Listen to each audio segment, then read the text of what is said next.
se déporter un peu et on va donner la parole à Kevin Phalippon. Vous êtes professionnel de santé, pharmacien, vous êtes vice-président de l'URPS pharmacien, mais ce n'est pas tellement au titre de cette casquette-là qu'on vous a invité, mais parce que le grand âge, c'est aussi, les métiers du grand âge, c'est aussi les métiers du soin d'une manière générale, et que la question des métiers et de l'attractivité, de la raréfaction des professionnels de santé, c'est aussi une grosse préoccupation, tant en établissement qu'en ambulatoire, dans le secteur de la ville.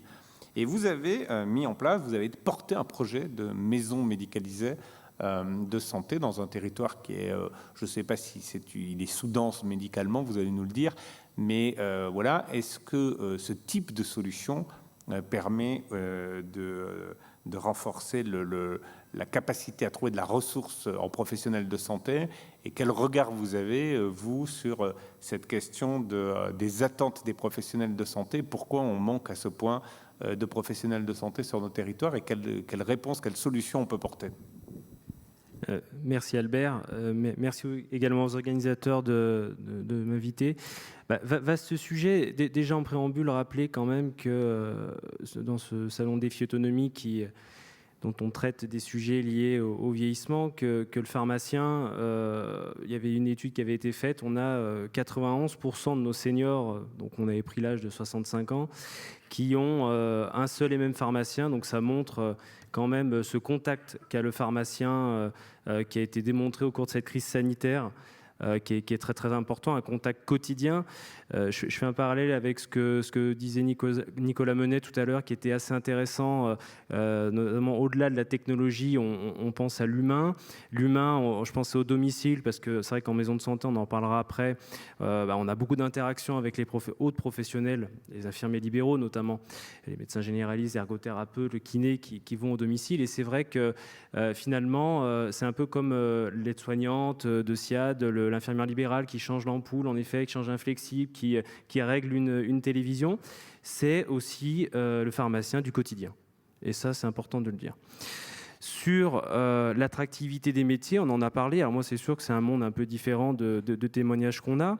Mais malgré tout, ce qu'on peut dire, c'est presque pour la première fois, au regard de la crise sanitaire, on commence à avoir des tensions, alors nous, en pharmacie pure, sur l'attractivité. Alors, voilà, on voit qu'en effet, au niveau sociétal, on a les mutations de métiers, des gens qui changent de métier. Alors, on bénéficie aussi, et moi en premier lieu, de gens, alors malheureusement pour vos domaines, qui se reconvertissent. J'ai une jeune là qui était soignante et qui m'a dit en EHPAD, moi plus jamais, donc elle s'est engagée dans la voie d'apprentissage pour devenir préparatrice. Mais malgré tout, on voit qu'en ce moment, ça se tend un peu, que les gens se posent des questions et qu'en effet, on ressort un peu essoré de cette crise, et certains collaborateurs se posent des questions et derrière peuvent se réorienter. Donc moi j'ai la chance d'avoir peu de turnover, les chiffres de turnover sont assez quand même impressionnants en effet, mais on commence quand même à avoir quelques tensions. Sur, en effet, cette problématique territoriale, parce que j'aime bien quand même parler vraiment du territoire, clairement, là, sur la médecine libérale de ville, maillon très très important qu'on a vu au cours de la crise sanitaire. Je rappelle, et j'aime bien rappeler quand même que lors des premiers confinements, finalement, il ne restait pas grand monde, notamment pour nos seniors en termes d'accès. Et le premier accès aux soins, c'était la croix verte qui clignotait. On avait demandé aux confrères, on avait fait remonter les pharmacies qui avaient réduit leurs horaires d'ouverture ou qui carrément avaient fermé, peut-être par manque de patients. Finalement, on s'est rendu compte qu'on était sur des chiffres absolument plus que faibles, voire inexistants. Et en fait, on s'est rendu compte qu'en effet, les confrères et consoeurs avaient répondu présent en offre de soins de premier recours. Je fais le lien avec cette offre de soins de premier recours qui est aujourd'hui très très importante. On parle de prévention, on a beaucoup parlé de prévention. Nous, le but en premier recours, bien évidemment, y compris pour nos seniors, c'est que les patients n'aillent pas à l'hôpital tout de suite, sauf pour bien sûr des cas graves ou aigus. Et donc, en effet, la réponse à la désertification médicale, alors il y a plusieurs termes qui englobent ce terme-là, avec un grand M, avec ce problème de praticiens manquant au niveau niveau des territoires, c'est ce qu'on disait hier, on a parlé un peu en off, elle est multifactorielle. Et en réponse à cette désertification, en effet, il peut y avoir certains dispositifs comme les maisons de santé pluridisciplinaires, voire, et je suis moins convaincu, les CPTS qui se mettent en place au niveau territorial afin de pallier tout ça, de redonner de l'attractivité et de répondre surtout à une offre de soins qui peut paraître dégradée au niveau territorial. Donc, en effet, nous, on a monté un projet dans un gros bourg de 1800 habitants. On a plusieurs problèmes. Aujourd'hui, on est en effet le papy boom, après baby boom, le papy boom. Donc, on a quand même beaucoup de praticiens qui partent en retraite, donc qu'il faut remplacer. Donc, dans certains métiers, ça pose pas trop de problèmes. Je pense notamment aux pharmaciens, aux infirmiers libéraux qui aujourd'hui maillent assez bien le territoire. Sur les médecins, en effet, il y a un énorme défi qui n'est pas évident. En plus, on est sur la période 2020-2030 dans un creux. On se rappelle qu'on avait eu l'excellente idée, et vous comprendrez ma pointe d'ironie, de se dire que de faire sortir moins de médecins dans les années 90, ça coûterait moins cher au système, et on le paye aujourd'hui. On le paye aujourd'hui en plus en médecine générale, mais on le paye également en médecine spécialisée. On pense tous à la gynécologie obstétrique, on pense à l'ophtalmologie, à la dermatologie, où il y a des secteurs où on est complètement un peu démunis. Et même les solutions technologiques telles que la télémédecine ne permettent pas de répondre totalement à ça. Donc, ces maisons de santé là, auxquelles je crois, pourquoi ? Parce qu'elles sont nées il y a 10 ans, d'ailleurs en Rhône-Alpes, on peut s'en féliciter, dans l'Ain même. Et pourquoi elles marchent aujourd'hui et pourquoi il y en a, on est passé de 0 à 1000, 1800, je pense qu'on en sera à 2000 prochainement, parce qu'elles venaient de la base et qu'elles sont construites par la base et qu'elles sont une association synergique entre plusieurs professionnels. Alors elles permettent quoi ? Elles permettent, au-delà de l'infrastructure, parce on ne parle pas que d'infrastructure, elles permettent de renforcer l'attractivité d'un territoire et renforcer l'attractivité des métiers. Parce qu'en effet, exercer en maison de santé pluripro, c'est pas pareil que d'exercer en médecine libérale seul, à l'ancienne, où on avait le pharmacien, l'infirmière, le kiné, l'ergo et le généraliste qui étaient dans son coin, qui ne se parlaient pas. Aujourd'hui, c'est d'être réunis au sein d'une même organisation, de travailler sur un projet de santé commun, de travailler sur des projets pluripro, et puis de se voir, de se parler, même de façon informelle, de mettre en place des solutions comme les logiciels pluripro, etc., pour finalement encore mieux connaître son patient, et notamment son patient senior, bien entendu.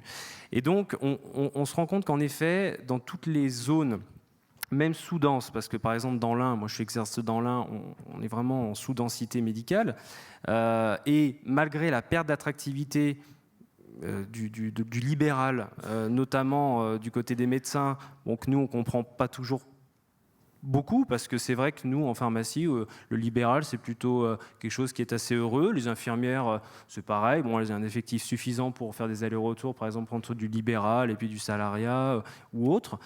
Voilà, toutes ces conjonctions font quand même que ces maisons de santé permettent de redonner de l'attractivité, de reconstruire des choses et surtout d'anticiper la suite. Alors, il y a une condition majeure, c'est bien entendu qu'on puisse les mettre en place dans des territoires où on a encore suffisamment de praticiens, où on va anticiper aussi le départ de praticiens.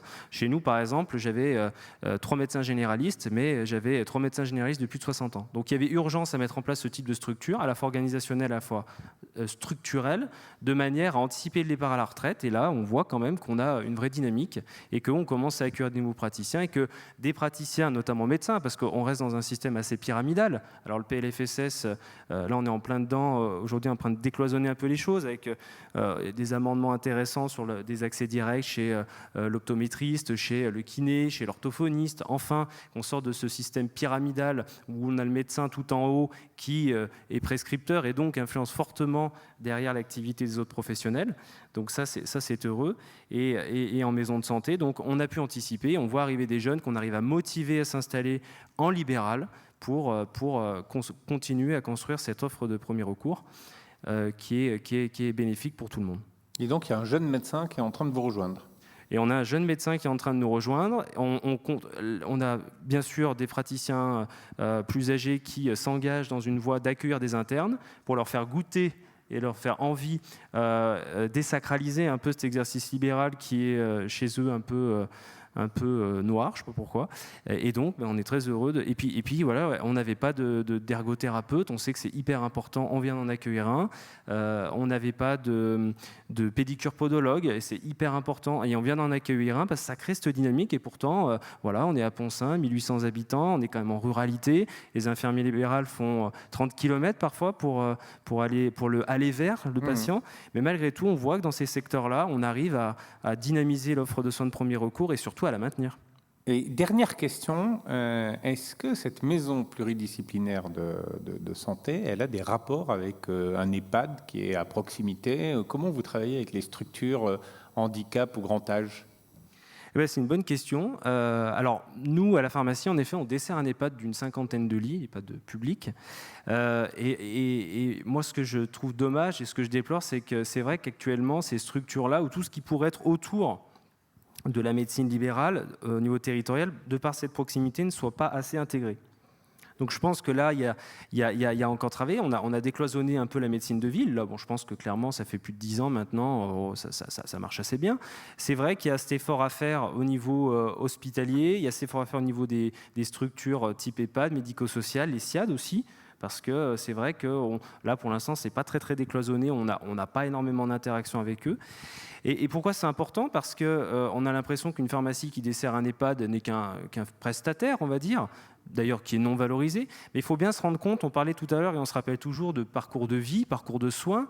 Dans le parcours de soins, mon patient qui est sur mon territoire, il ne va pas... Quand il est bien sur son territoire, souvent, et bien sûr, il finira sa vie en EHPAD, dans l'EHPAD du coin. Et ça permet quoi?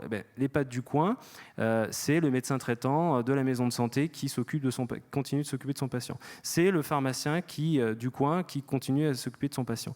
Et donc, l'avantage, c'est que quand ces gens-là rentrent en institution, on a aussi une continuité. C'est des patients qu'on connaît, qu'on suit jusqu'au bout. Et donc, on voit là tout l'enjeu qu'il y a encore à décloisonner le lien, alors plus largement ville-hôpital. Merci beaucoup. Alors...